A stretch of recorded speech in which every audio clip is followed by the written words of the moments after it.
to another tier list, and today we are tier listing all of classic Doctor Who season 25 from 1988 to 1989. So I think we've learnt by now that no matter how hard I try, I can't just not talk. So we'll just see how this goes, okay? I have been trying so hard to not say every single thought I've noted down. It's not happening. We're just gonna have to go with this now, okay? First up is Remembrance of the Daleks. So this episode got a 4, and I do think it's a really good serial, a good Dalek story, an interesting way of using the Daleks. I feel like we've had Dalek Civil War before, unless I'm getting confused with a New Who episode. Although I do know that one of the audio adventures I'll be discussing at some point does have a Dalek Civil War as well. But yeah, it's a fun time. Ace is fantastic, as always. Who else would whack a Dalek with a baseball bat and survive? Another young character in this serial is this creepy little girl who is creepy as fuck. I'm not a fan of a lot of child actors, but that little girl in Remembrance of the Daleks did a terrific job, and she is creepy and brilliant. Props to her, she did really well. Little tiny note, my favourite Dalek design is used in this one. There's a scene that I love when Ace is being moaned at by the Doctor for her driving skills, and then she just screams at him, well, you drive then. And then it just sort of cuts to black under a tunnel or something, and then the next shot they've swapped places, and it's like, how did that happen? I just don't know if they stopped the car and they swapped, or whether the Doctor just swapped them both during the tunnel. But either way, I really like how that played out. I've heard it said that the Doctor gets really dark in this one, but he doesn't really. He talks a Dalek to death, sure, but it's a Dalek. The Doctor's killed many a Dalek before. The thing is, I think that by this point, sure, it's in his demeanour, but by this point, he's just so done with Daleks. He's had to go up against them so many times, and they never change, they never develop, they never grow empathy or compassion or anything like that. And I think he's just done, you know? I think he's like, yeah, alright, just fuck this. Again, it's like that delving into New Who, and that's where it's headed, because the Doctor is kind of like that in New Who, where he's just so done with Daleks because of everything that they've done. So I get it. It's done so well, and sometimes I watch the 7th Doctor serials and I just think it's actually amazing how well this connects to New Who. It's almost like there was no massive hiatus between the two series. It's just brilliant, really. Last thing to say is just a random thing that I found. The MVP for this serial, who I'll name later, is apparently a Clara Splinter. I had this in the 2nd Doctor era where I named someone as my MVP and it turned out they were a Clara Splinter, and I didn't like that then and I don't like it now. I'd much rather the Clara Splinters not be retroactively added in as other characters. I'd rather they just be added into the stories separately, but in stories that we don't see necessarily, because why? The character doesn't even save the Doctor at any point, so there's no reason to make this a Clara Splinter. Same with the one in the 2nd Doctor era. She doesn't save the Doctor. There's no reason for her to be a Clara Splinter. It's stupid. I don't like it. So when I name my MVP, please note it is not the Clara version. It is the original version in this episode. Okay? Please note that now. As for tier listing this one though, I think I'm gonna put this... You know what? It's the final Dalek story of Classic Who. I think I'm just going to be generous and put it in Fantastic. It would be between that or Upgrade in Progress anyway, and I just think, why not? You know, I think it's a decently done story. We get the Special Weapons Dalek, which is fun. We get Ace whacking a Dalek with a baseball bat, which is also fun. We get the Doctor talking a Dalek to death, also fun. And the creepy kid. She's so creepy. And I don't mean in general, I mean she's playing creepy, like she's acted very well in this. So yeah, I think I'm going to put it in Fantastic. And the MVP for the serial is Professor Rachel Jensen. Again, the original version, not the Clara Splinter. Next up is the Happiness Patrol. So let's just start by saying this serial got a 4. I enjoyed it, and I'm glad I did, because this serial, or more specifically, the monster from this serial, the Bertie Bassett's Licorice Allsorts monster, better known in this serial as the Candyman, he's the entire reason I watched Classic Who in the first place. This guy right here, he is the whole reason I wanted to watch Classic Who. I thought when I started that this was a 4th Doctor episode. Imagine my shock when I found out it's in the penultimate season of 26 seasons of the show. But worth it. I can't explain it. I fucking love the Candyman. I fucking love him. I mean, look at him. And then when he talks and the voice is added, oh, I love it. I fucking love it. I mean, how can anyone be scared of him? The Doctor literally disables him with lemonade. It's brilliant. Bring back the Candyman. He needs to be brought back into New Who ASAP. Let's have the next Doctor facing the Candyman again, okay? Bring back the Candyman.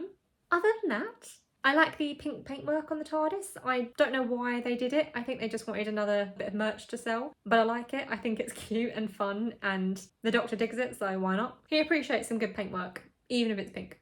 One last thing about this serial, because I don't have many notes on this, it's mainly just about the Candyman, I'm not gonna lie to you. Most of my notes are about the Candyman. But one final thing is that this episode did remind me of Smile from the 12th Doctor era, but pre the invention of AI. Because Smile has the little robots. This is all about people making sure you're happy, but for more sinister reasons. At least in Smile, the robots just didn't understand sadness and sorrow. In this, they are people going after you because you're not happy. And that is weird. So it did remind me of Smile, but pre-AI. Anyway, I'm going to put the Happiness Patrol straight into Fantastic. Or do I put it in OEU? It's a good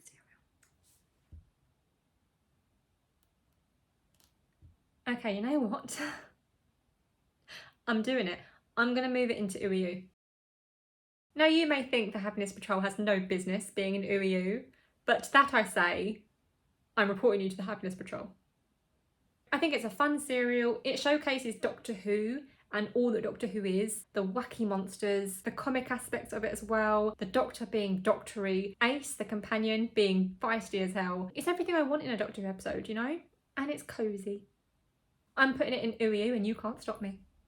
And the MVP for the serial is Susan Q, formerly known as Susan L.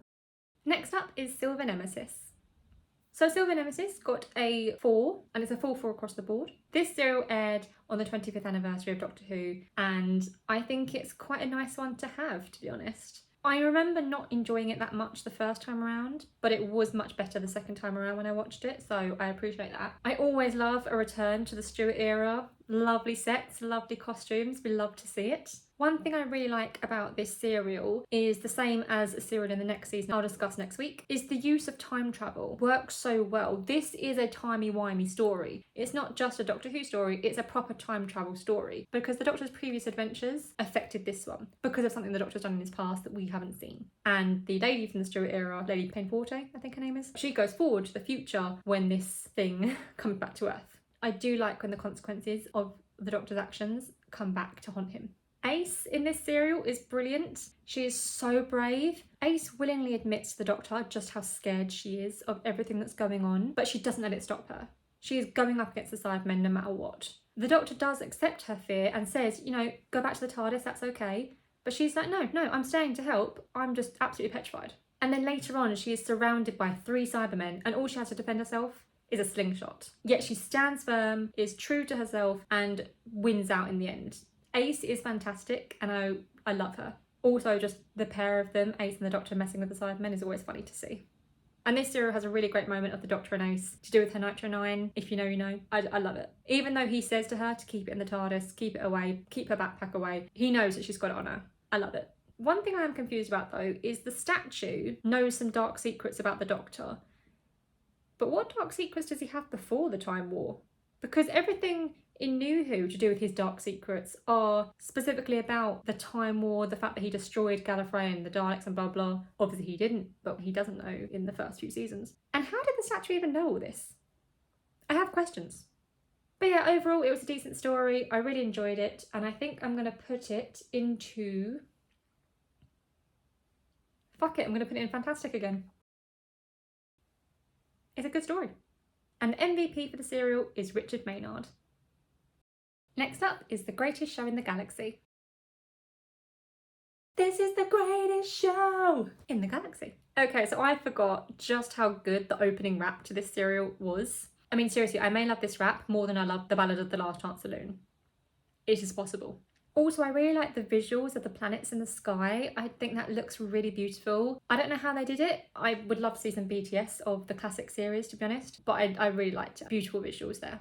Max, great character, love her. Wish she had joined the Doctor and Ace for more adventures. She would have been fantastic. Although I must say that I'm surprised she was a werewolf. Watching it the second time round, I already knew she was a werewolf. But the first time round, I thought she was a bird creature because her makeup makes her look quite pointed and the hair is very pointed. And it just makes me think more of a bird than a wolf. So I'm surprised that she was a werewolf and not some sort of like phoenix type bird creature.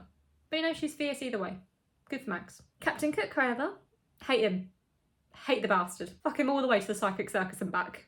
The clowns in the circus, why are they so creepy? What is this? Why? Why are the creepy clowns? Why clowns? Why creepy? Why? Just why? This serial does nothing to help genuine, real-world clowns seem not terrifying. Speaking of the clowns, I can't believe this self-proclaimed children's show had a guy literally kill himself using a horde of his robot clowns. There's been some pretty horrific deaths in Classic Who so far, but I think that may be the most bizarre death. It's the weirdest death of Doctor Who, surely. One more thing about the clowns though. The Doctor calls Captain Cook a frightful bore at one point, and one of the robot clowns behind Cook gives the best silent gasp. It's so fun, it's so funny. Brilliant, honestly, brilliant. He was this close to getting MVP just for that. And he just stays in that position the whole time behind Cook. It's so great. I don't know if that was direction or if that was the actor, but that was fantastic. I loved that moment. Little things like that really stick out, you know, and it was brilliant. The general mystery of the family and the audience was very good, entertaining, ironically. The fact that they became the gods of Ragnarok. Now, you may remember, I'm not a big fan of the whole god thing in sci-fi. I don't understand where these creatures came from or what they do or what they are. I feel like they're just powerful beings from another dimension maybe, but I hate the fact that they're called gods. And the Ragnarok, where does Ragnarok come into it? They're not Norse gods. Why does Ragnarok come into it? Why?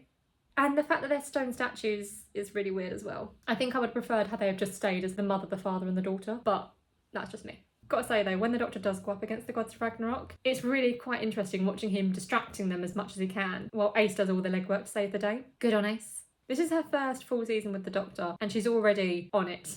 She's great. As much as I love Ace though, I do wish that Mags had joined as a companion for the next season. I think that especially in the finale of the next season, Survival, Mags would have come in really handy. But overall, this serial got a 4. I enjoyed it, great mystery, had a good time, and I think I'm going to put it in Fantastic again. It's a good story, I liked it, and the rap alone is worth a Fantastic, let's be real. And MVP is Mags. And that is season 25 completely tier listed. Now, looking at this tier list, it looks like a very good season, very good indeed. 3 in Fantastic, 1 in Ooey-Oo, we love to see it. You may think that's a bit weird, considering every single serial in this season got a 4, but this tier list is vibe-based. This is why I wanted to do the tier lists as well as the number ratings. Obviously I had to do the number ratings for my scarf project, where I need a number to decide which stitch I'm using. But I wanted to do a tier list for vibes. I just think this is a really good season. It's a really enjoyable season. Every story in the season is well written and just well made as well. I liked it. So I think this is a fairly honest tier list. Looking at the season stats, the most common score was a 4 and the season average is a 3.93. Now I have 2 quotes of the season for this one, the first of which comes from Silver Nemesis, and it's just one of my favourite moments between the Doctor and Ace. It means nothing, it's just one of my favourite moments. So this scene happens when the Doctor and Ace are watching some Cybermen land on Earth and they're like, well shit. And the Doctor turns to Ace and says, I don't suppose you've completely ignored my instructions and secretly prepared any Nitro 9, have you? And Ace says, what if I had? And Doctor says, naturally you wouldn't do anything so insanely dangerous as to carry it around with you, would you? And Ace responds, of course not, I'm a good girl, I do what I'm told. And the Doctor says, excellent, blow up that vehicle. I just love it, okay, I love it. It shows how well the Doctor and Ace know each other by this point, and it's just funny. It shows the Doctor being a hypocrite for one, but in a funny way this time. And yeah, it just shows how well they know each other and that they're close by this point because he accepts the fact that she keeps bringing these explosives around with them. The second quote of the season comes from the Happiness Patrol. This quote is more of a uplifting quote. It's a phrase that is used by the Happiness Patrol a lot as their way of control, but at the end of the story the Doctor says it, and it's not about control, it's genuine. And it's a very simple phrase. The Doctor says, happiness will prevail. No matter how hard things get, there's always a light, and happiness will shine through. And that's something that I think Doctor Who in classic and new Who eras shows very well. Even though we may not have a doctor to save us in this universe, happiness will prevail eventually. Just gotta keep believing that. No matter how hard times get in personal lives or in the wider world, you just gotta keep believing that happiness will prevail. And that's why I chose that as the secondary quote of the season. But that is it. That is my complete tier list for season 25. Let me know your thoughts. Do you think I've been too generous on all of these episodes? Do you think that the Candyman is the best villain in Doctor Who history? Do you think that the Ballad of the Last Chance Saloon is a much better song than the rap of The Greatest Show in the Galaxy? Let me know your thoughts in the comments, and I'll see you next time for the final season of Classic Doctor Who, season 26.